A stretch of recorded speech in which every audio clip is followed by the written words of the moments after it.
cone snail found in the warm waters in the tropics. These beautiful creatures, instantly recognizable for their highly prized brown and white marbled shells, can be seen in shallow depths closer to shore, near coral reefs and rock formations, and beneath sandy shoals. But do not dare to touch the 4 to 6 inch long gastropods.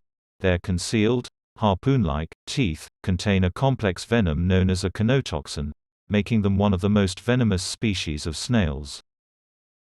Golden poison dart frog. The poison dart is a large, diverse group of brightly colored frogs, of which only a handful of species are particularly dangerous to humans. The most deadly, the golden poison dart, inhabits the small range of rainforests along Colombia's Pacific coast, and grows to around 2 inches long, roughly the size of a paperclip. Its poison, called batrachiotoxin, is so potent that there's enough in one frog to kill 10 grown men, with only 2 micrograms, roughly the amount that would fit onto the head of a pin, needed to kill a single individual. But what makes the amphibian especially dangerous is that its poison glands are located beneath its skin, meaning a mere touch will cause trouble. Little wonder the indigenous Embara people have laced the tips of their blow darts used for hunting with the frog's toxin for centuries. Sadly, deforestation has landed the frog on several endangered lists. But even if you do have a rare sighting when hiking, don't go reaching for it. Box jellyfish, often found floating or slowly moving at speeds close to 5 miles per hour in Indo-Pacific waters. These transparent, nearly invisible invertebrates are considered by the National Oceanic and Atmospheric Administration as the most venomous marine animal in the world. Their namesake cubic frames contain up to 15 tentacles at the corners, with each growing as much as 10 feet long, all lined with thousands of stinging cells, known as nematocysts, that contain toxins that simultaneously attack the heart, nervous system, and skin cells. While antivenoms do exist, the venom is so potent and overwhelming that many human victims, of the hundreds of reported fatal encounters each year, have been known to go into shock and drown or die of heart failure before reaching shore. Even if you are lucky enough to make it to the hospital and receive the antidote, survivors can sometimes experience considerable pain for weeks afterward, and bear nasty scars from the creature's tentacles. Indian saw-scaled viper. While plenty of snake species pack enough venom to easily bring down a human, not all of them take the multifaceted approach of the Indian saw-scaled viper, which is why they are one of the top contributors to snakebite cases.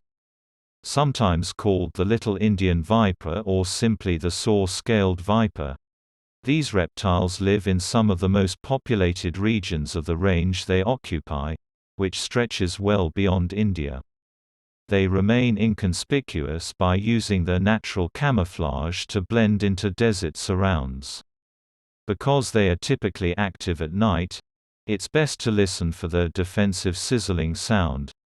This comes from a behavior called stridulation, in which the snake forms coils and rubs its scales together.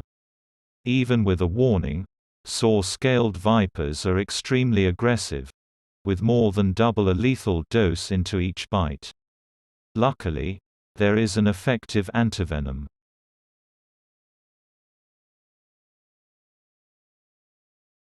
Pufferfish, also known as blowfish, are located in tropical seas around the globe. Though they're the second most poisonous vertebrate on the planet, after the golden arrow dart frog, they're arguably more dangerous as their neurotoxin, called tetrodotoxin, is found in the fish's skin, muscle tissue, liver, kidneys, and gonads, all of which must be avoided when preparing the creature for human consumption. Indeed, while wild encounters are certainly dangerous, the risk of death from a pufferfish increases when eating it in countries like Japan, where it is considered a delicacy known as fugu and can only be prepared by trained, licensed chefs. Even then, accidental deaths from ingestion occur several times each year. The tetrodotoxin is up to 1,200 times more poisonous than that of cyanide, and can cause deadening of the tongue and lips, dizziness, vomiting, arrhythmia, difficulty breathing, muscle paralysis, and, if left untreated, death.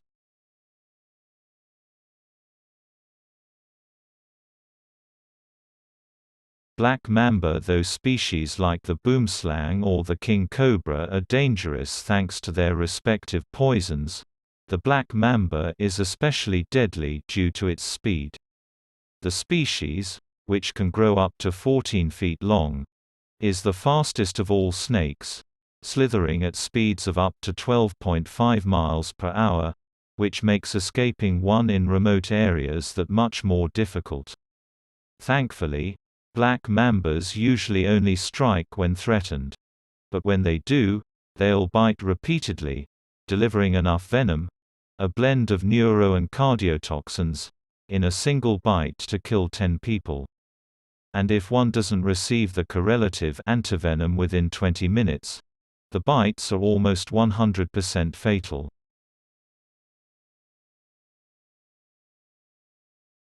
Sydney funnel web spider. Some spiders flaunt their lethality with flashy colors or alien-like appendages, but few are as capable of following through on that promise as the glossy black Sydney funnel web spider. A funnel web's bite is a serious cause for alarm. Fatality among adults can occur within 30 minutes, since the atraxatoxin in their venom causes the human nervous system to short out. Interestingly, their venom is not particularly bothersome to non-primate mammals, including household pets.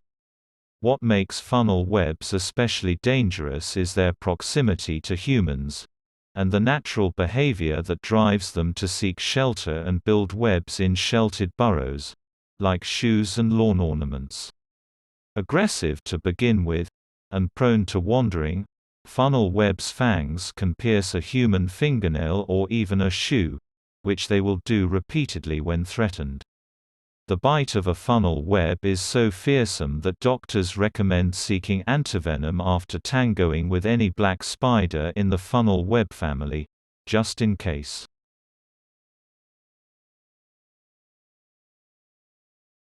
Stonefish. The most venomous fish known to humans is an easy one to miss, which is exactly what it wants.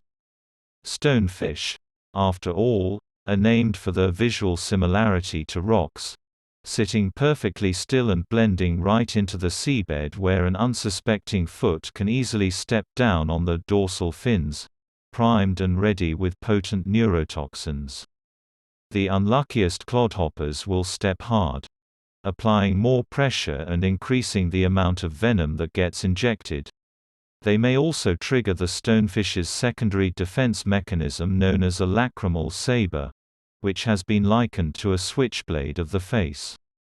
Fatality from stonefish venom can occur within an hour, so it's recommended to seek antivenom immediately, applying water heated to over 113 degrees Fahrenheit, 45 degrees Celsius, in the meantime to denature the venom. Most importantly, watch where you step.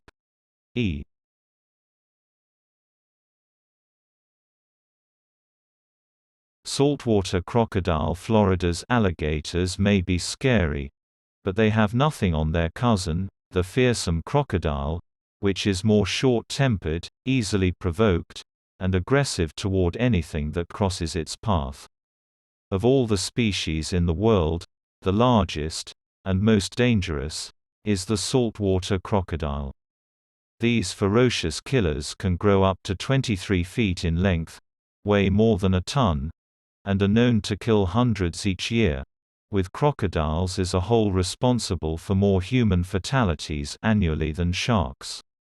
Saltwater crocodiles are especially dangerous as they're excellent swimmers in both salt and freshwater. Yes, their name is confusing. and can strike quickly with a bite, delivering 3,700 pounds per square inch (psi) of pressure, rivaling that of the T-Rex. If that's not enough to scare you, put it in perspective.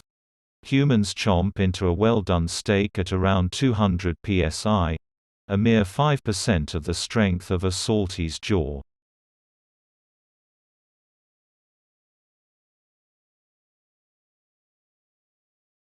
Tsetse fly, often regarded as the world's most dangerous fly.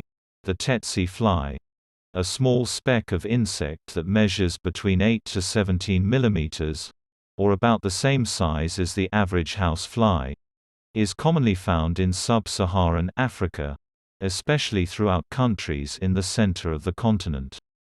While the flies themselves are nasty blood-sucking bugs that usually feed during the peak warm hours, their true terror lies in the protozoan parasites they spread known as trypanosomes.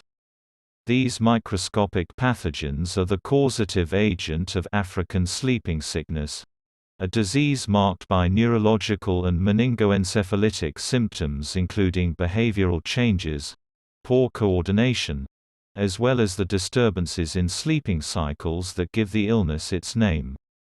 If untreated, the condition can be fatal. While there are no vaccines or medications available to prevent infection, methods of protection include wearing neutral-colored clothing. The tsetse fly is attracted to bright and dark colors, especially blue, avoiding bushes during the day, and using permethrin-treated gear in more remote areas.